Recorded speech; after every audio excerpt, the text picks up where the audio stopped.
Well, yesterday, George Kliavkoff, Pac-12 commissioner, met with SMU. Oh boy, let's go. Locked On Pac-12, your daily podcast on the Pac-12 Conference. It's the Locked On Podcast Network, your team every day.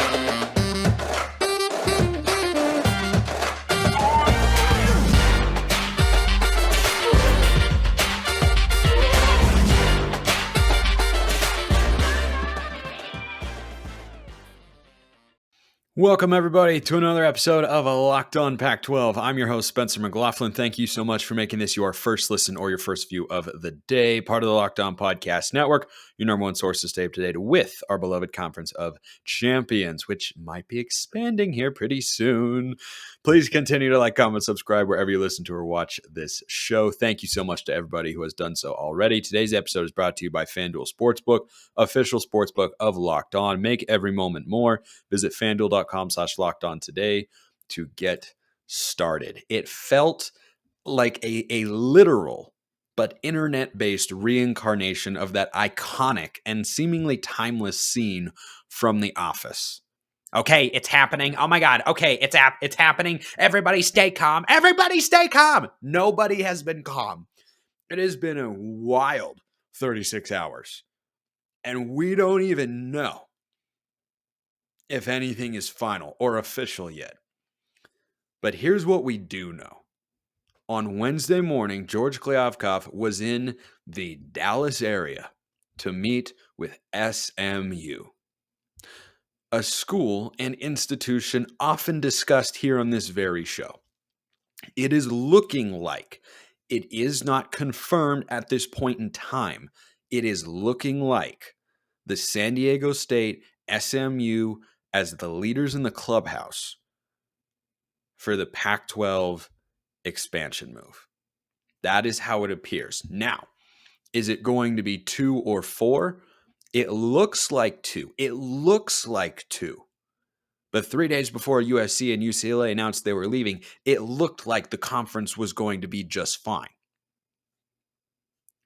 Things can change in a hurry. Later in the show, Spencer C McLaughlin, Esquire, will be appearing here on the program to discuss Tulane and Rice, which are both fascinating, especially in the context of that SMU meeting. But the interest in SMU is very real. You understand why. Going into the Dallas area, a lot of TV households. Expanding your geographical footprint helps you perceptually, and it helps you quite literally get more exposure in a state that has a lot of the top high school football talent year after year. It's a lot easier for kids to know about programs that are on the West Coast if once a year or once every other year, rather with football, they're seeing every program come through Dallas. I think that appeal is really, really strong because there are some programs that can already recruit in Texas. Oregon can do that. Colorado with Dion can do that. Washington can do that.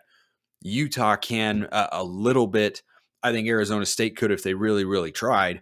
And, we'll see what they do with Kenny Dillingham at the helm. They're off to a good start on the recruiting front.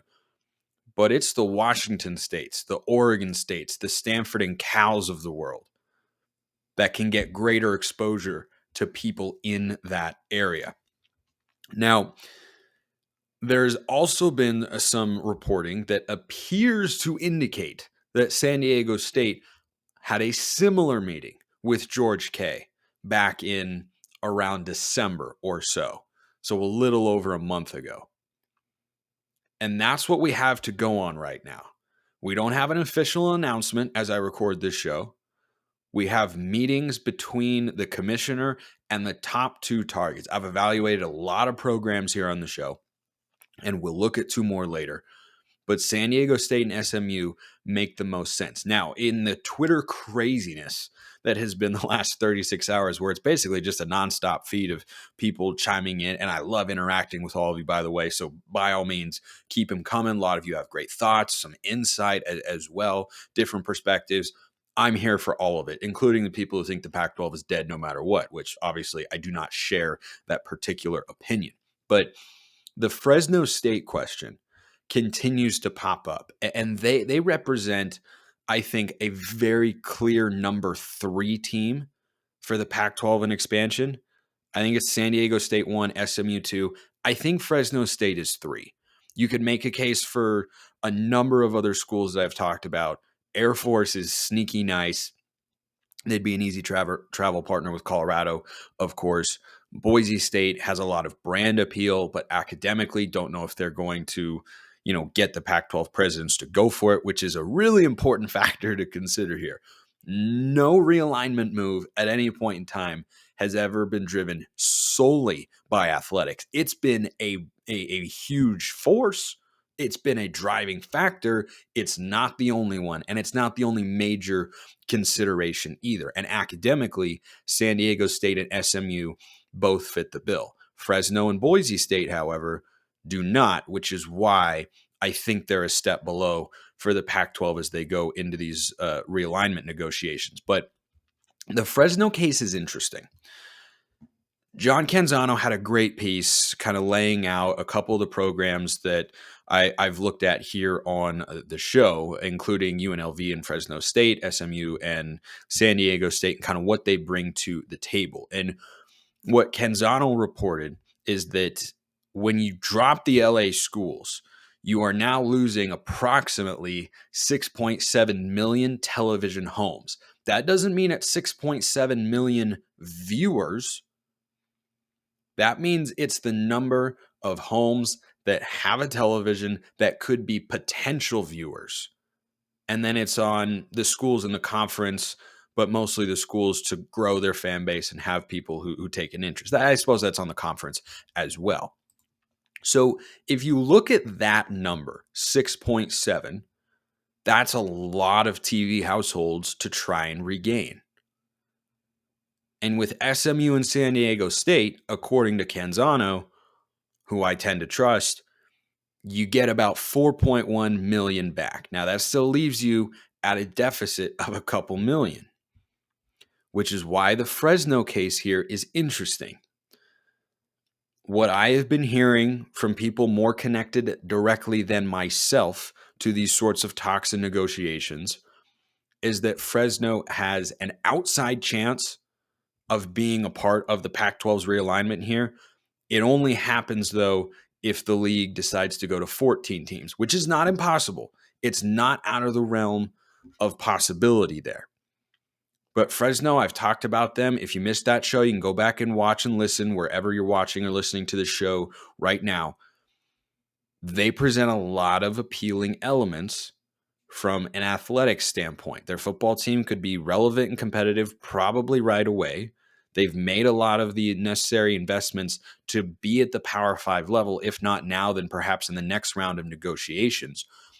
But as it pertains to the Pac-12 specifically, they represent a bit of a defensive move on the one hand, but there's one number that makes them appear as an offensive move, which I will tell you about after I talk to you about FanDuel. We're excited about our new sports betting partner. You can't really bet any of this stuff because it's just too crazy. It's too wild. It's all over the place, and it's a thrill to be able to cover. But here at Locked On, we're happy to have FanDuel on because they're the number one sports book in America. If you're new to FanDuel, that's even better. They have so many great features that make betting on sports fun and easy. Download FanDuel so you can bet Super Bowl 57 between the Chiefs and Eagles with a no-sweat first bet. You'll get up to $3,000 back in bonus bets if your first bet doesn't win. FanDuel lets you bet on everything from the money line to point spreads to who will score a touchdown. Anything you could ever need, you can get it on FanDuel. Go online or check out the app, which is super easy to use. It's safe and secure. So join FanDuel today at FanDuel.com/lockedon to claim your no-sweat first bet on Super Bowl 57. That's FanDuel.com/lockedon. Make every moment more with FanDuel, official sportsbook partner of the NFL. So Fresno State exists in between Northern and Southern California. They're associated more heavily with the northern part in terms of where their viewership could come from or where they'd be able to pull recruits from or where their brand is kind of a little bit stronger. But they are in what's known as the Valley. And the Valley in California has about 2.3 million television homes. Now, this is a question that I cannot answer, that you cannot answer, that John Canzano can't answer, and heck, even George Kliavkoff might not be able to answer. What is the value of a certain number of television homes and the potential that that poses for viewership in one part of the country versus another? That is data and information that TV networks and executives have and that they study, and then it's their job to kind of, permeate that sort of stuff through their staffs and come to an understanding of what the value actually is.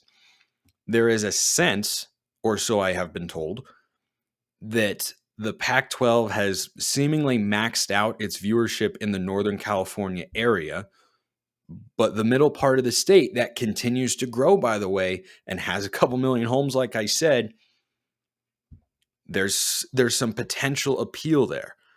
But what the TV network executives would have to then decide, or the conference would have to sell them on, is whether or not they feel that they would be able to significantly tap into that viewership. Because on the surface, if you just look at the number of homes that have a television that could be watching your games, there's a pretty strong case for adding Fresno State as a 13th team, and then you add a 14th somewhere else, which would probably be someone down south, one of the schools that we'll be hearing about in just a couple of minutes.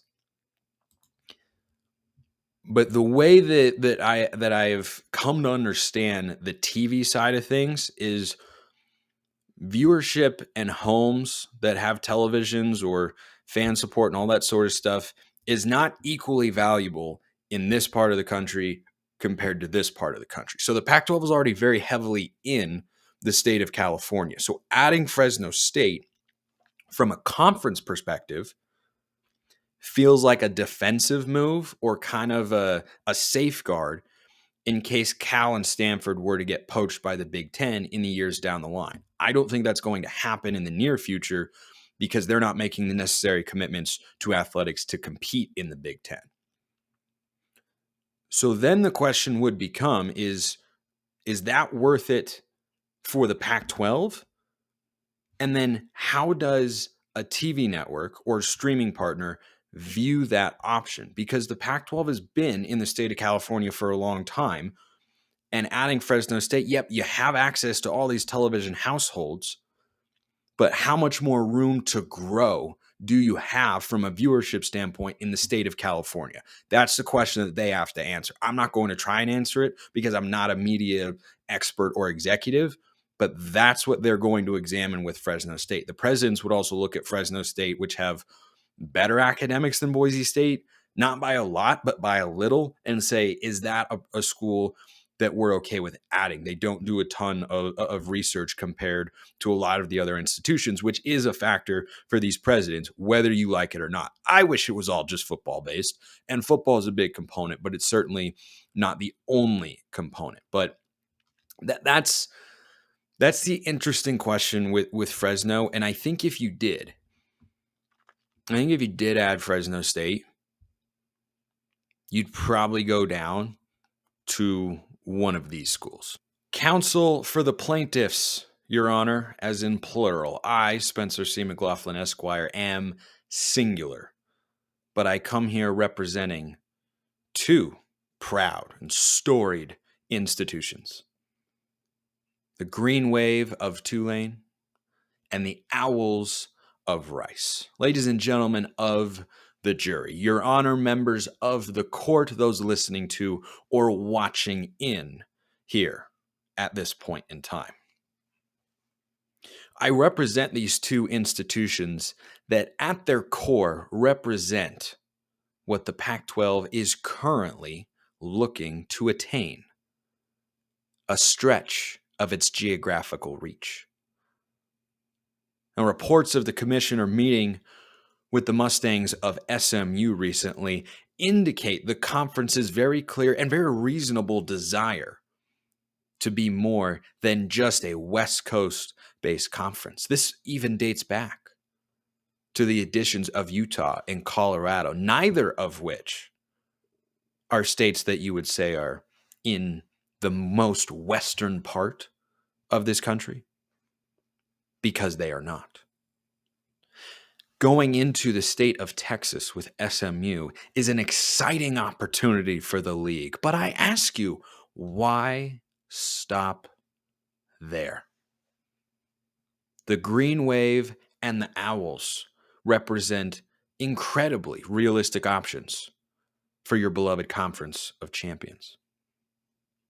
If not only because a conference that is perhaps not considering other institutions who fail to meet their academic standards and reach AAU status. Tulane and Rice have no such concerns. Both rank in the top 50 in the country academically. Both are renowned institutions of higher learning that fit with the vision of the Pac-12, and the presidents would surely agree on this front.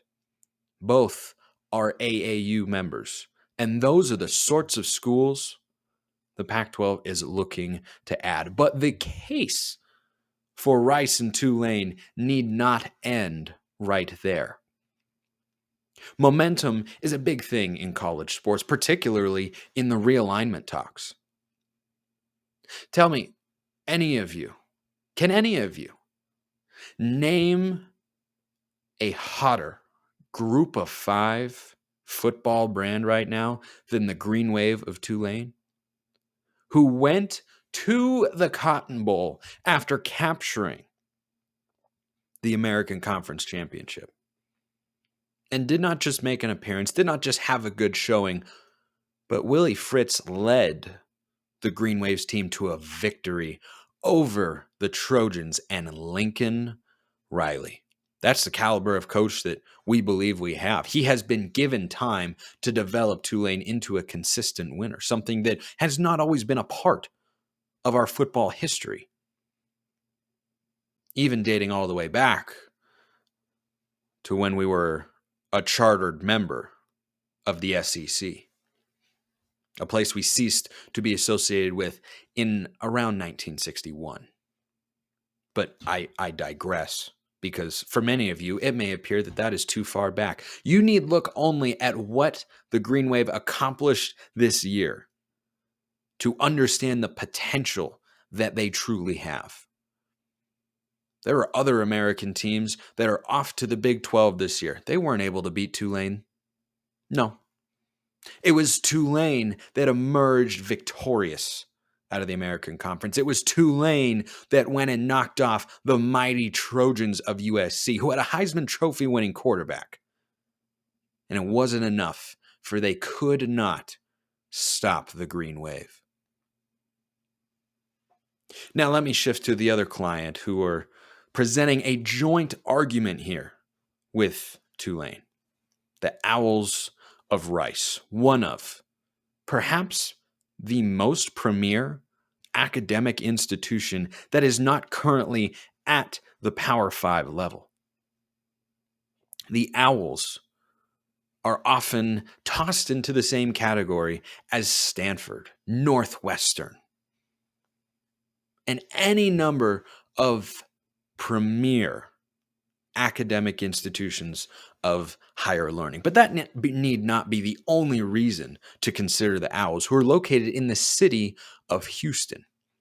And earlier on this very program, I overheard a mention of Fresno State and the Valley in California, presenting about 2.3 million television homes. The city of Houston equals that number. And the state of Texas, which is now right in the middle of the radar for the Pac-12. The state of Texas is where Rice resides. If the Pac-12 wants to make a full-throated effort to get into the Lone Star State for the TV potential, for the recruiting potential, the exposure, and the geographical reach, I ask you, why stop at just one school? Why do that? It's not a question that is easily answered on that front. Logistically, there is an inherent amount of logic for either of these programs to be warranted should the Pac-12 decide to go to 14 teams.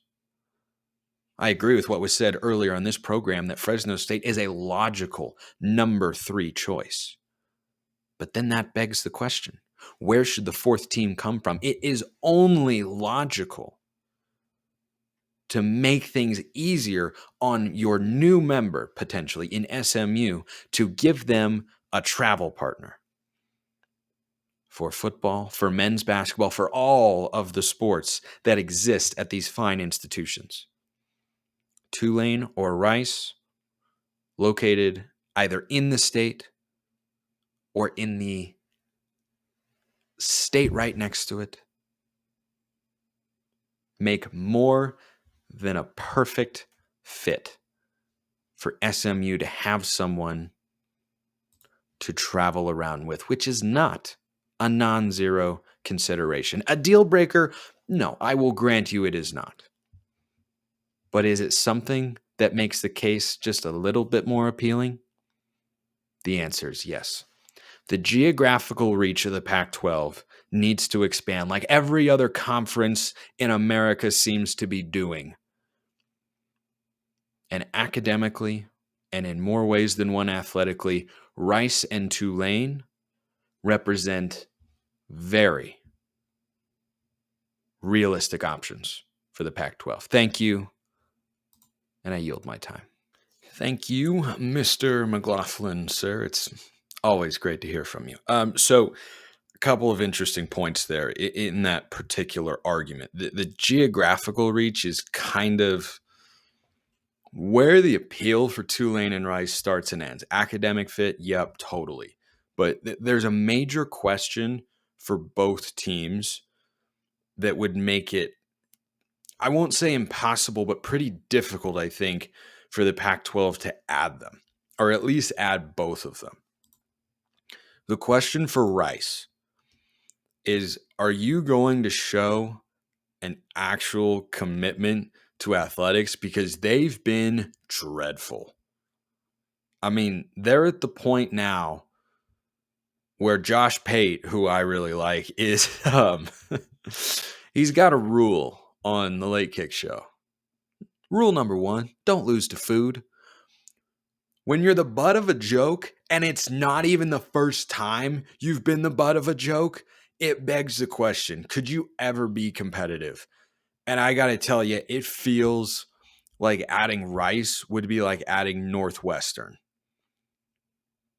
Every now and then, and I mean once a decade, they could pop up on the radar and maybe, win a big game or two in conference play. But if you can't compete at a high level in Conference USA consistently, and they can't, I mean, they're like UNLV, but in Conference USA and with elite academics. That's essentially what Rice is. Appealing TV market, elite academics, but you just haven't been able to win. And you got to question the commitment. You got to question the functionality of it all. From a conference pedigree standpoint, Rice is pretty unappealing. Doesn't mean they're not an option, because SMU and Rice, both being in Texas, I think that could maybe be a kicker that gets them over the edge, but I don't know if the big factors will pass the smell test for the Pac-12 presidents and for George Kliavkoff and for TV network executives too. I think they would really, really struggle there. They haven't been competitive in basically anything. They haven't had a winning season in Conference USA. UNLV struggles to get winning seasons in the Mountain West, which is at least a good G5. Conference USA is much weaker. They haven't had a winning season there since 2014. Their current head coach was on Stanford's staff for a while, Mike Bloomgren. He hasn't been able to work it out. It seems like it's a tough place, so they would need to make some serious strides, and it just feels like that's a lot of ground to gain. Now, Tulane is more interesting on the athletic front because, as Mr. McLaughlin mentioned, they have a lot of momentum right now. because that Cotton Bowl win, I mean, that's ginormous. That is, on the one hand, it's potentially Boise State Fiesta Bowl or any other G5 team that, has won those big bowl games and gotten on teams' radars. And they were one of the best stories in college football this year. They were 2-10 the year before. They finished the year 12-2, ranked in the top 10. Remarkable turnaround. Got through a very good, probably the best G5 conference in the country, in the American this year. Houston was in there. Cincinnati was in there. UCF, SMU. There were some respectable teams, and they got through them all, won the conference championship. So that shows you the ceiling. But here's the question with Tulane, and they've become a much better under Willie Fritz American Conference team over the last few years. They had a 6-win season, couple 7-win campaigns. They bottomed out to 2-10. They stuck with Fritz. They were rewarded handsomely this season. The question for Tulane is would they be what Rutgers has been to the Big Ten? Rutgers long ago, like 2006, finished the year in the top 10. I think they won a big bowl game. I don't remember exactly what it was. They were a double-digit win team. They beat a number 1 at the time. I remember it from the highlight on the 2000 to 2010 college football images of the decade video, which is fantastic. You just go look it up on YouTube. It's well worth 5 minutes of your time to take a trip down memory lane. Since then, Rutgers has not finished in the top 25 for a season. They've had some respectable campaigns, but since joining the Big Ten, they've been a consistent bottom dweller. And I think that's the risk with adding Tulane is you're going all in based on one season pretty much.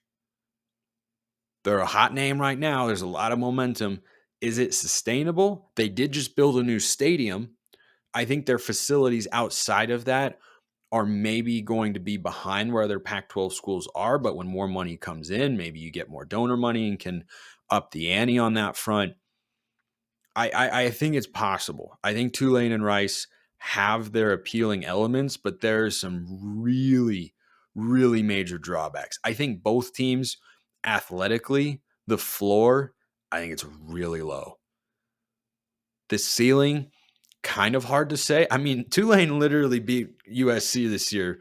So if you'd put them in the Pac-12, they would have at the very least been competitive, right? Like, that. But that's what they did with this year's team.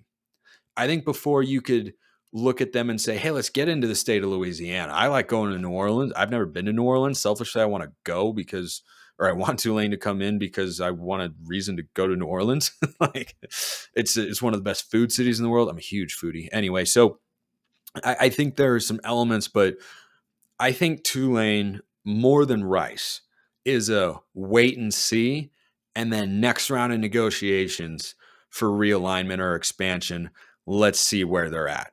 I think there's some intrigue. Not ready to say it's a team you could really justify adding in a big way right now. Plus their TV viewership and their market size. New Orleans is not as big a city as you think. They've got less than 1 million people in it. It feels like it's certainly on the uptick, though that's just kind of a sense and whatnot. But brand power goes beyond the actual city. So, I mean, there's that component too. But anyway, let's close with this question from Vorlon Angel 1811. All right. Quick question. It's funny because it's not that quick, but I'll have a quick-ish answer. Of the remaining 10 schools, how many votes are needed out of 10 to approve any new schools being added? Simple majority, 8, 7. So I'll cut off the question there, then read the rest of it. My understanding is you need over 3/4. So they would need 8. So as all this expansion stuff happens, 8 university presidents would have to say, I vote in favor of adding SMU and San Diego State. That is what I understand to be the case. It is not a simple majority. I know that it's not a simple majority. I believe it is 8. The reason I ask is because of what happened in the SEC when Texas and OU applied for membership and a certain number of votes were needed for approval. Now, having said that, how likely is it that Stanford and Cal, or Washington and Oregon for that matter, are going to vote yes for any of the schools you mentioned regarding expansion? Lastly, you mentioned value for television. What television deal is currently being worked on? ESPN does not appear to be budging from their previous offer, and they won't compromise on the termination clause in the current offer, which leaves the pack with Amazon Prime, which is not TV, not technically. And current news is that Oregon, Washington, the Arizona schools will not sign a grant of rights away to the pack for a streaming-only deal. A deal with Amazon won't bother me since I have it and won't have to worry about switching channels and can just watch the pack on my computer if it's a top 10 matchup while I watch USC and UCLA on normal TV. So the TV question, I'll get to that first. The reports are that streaming is going to be heavily involved, most likely Amazon. That's what everyone kind of anticipates. It is not expected for the reason you mentioned. I don't think any team, particularly, now the flag bearers on the TV front, Oregon and Washington, would go for streaming only because that's a huge risk. It could work, but it feels like it's more likely to decrease your total amount of exposure than increase it and be some, ridiculously revolutionary element to what you're doing. So from a broadcast standpoint. So I think a hybrid partnership is the most likely here. ESPN's offer has reportedly been on the lower side, but Amazon might be willing to kind of overpay compared to what others might be up for because they're trying to get into this space. They've teased an Amazon Sports app and they need content for that. And college football could be a great way for them to kind of get things started. Now, would Oregon or Washington or Stanford or Cal vote yes for San Diego State and SMU? I actually think the answer to that question is yes, because number one, they want as many eyeballs on the conference as possible. They all have individual brands, Cal less so, that are appealing to a wide-ranging audience to go outside of the West Coast footprint. So getting that into homes in Southern California, number one, again, or re-entering there is very important. But number two, getting into the state of Texas is not going to do anything but help the exposure for recruits and fans and all that sort of stuff, and just like raw viewership as well for their teams, for their coaches, for their players, and for the conference as a whole. And that helps them in the long run. And then if the Pac-12 has a bigger presence in Texas, it might be easier for them to recruit there. So it's not an automatic, I wouldn't say, but I do think there's a very plausible scenario where those schools look at San Diego State and SMU and say, yeah, we are getting some value here. Southern California TV market, Dallas TV market, Dallas recruiting, and all that sort of stuff. I think I don't think there are 3 schools of the 10 remaining that would oppose that per se, pending all the details on the media rights front. So, but I am with you. Streaming only. Like if you can only watch Pac-12 football starting in 2024 on Amazon Prime, I think that's a mistake. But it does seem like that's going to be part of the equation, and I do think there's some upside there. Great question. Keep them coming. YouTube, Twitter, however, you know how to get in touch with me by now. Oh boy, busy show today, but busy news day in the Pac-12. Appreciate everyone listening. See you next time. Hope you all have a wonderful rest of your day.